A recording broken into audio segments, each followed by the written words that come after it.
So if you were a senior at Avon High School and had to do an outline for a humanities class, can you tell me how you would go about organizing all your resources and updates to construct a coherent argument? Well, Larry, I wouldn't do anything really radical. In fact, the basic MLA format I learned way back in college would be just fine. You know, outlining is one skill that has remained almost unchanged from your generation, to mine, to students today. So without revealing my age, are you suggesting that a 20th century skill still matters to 21st century learners?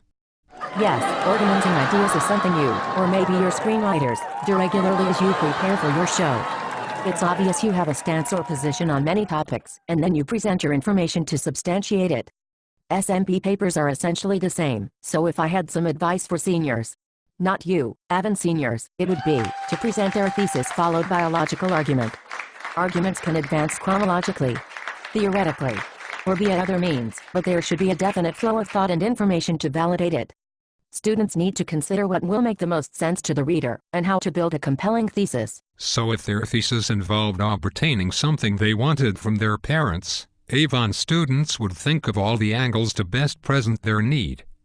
Be prepared to display any protests or counter-arguments from mom and dad, and persuade their folks to procure the item.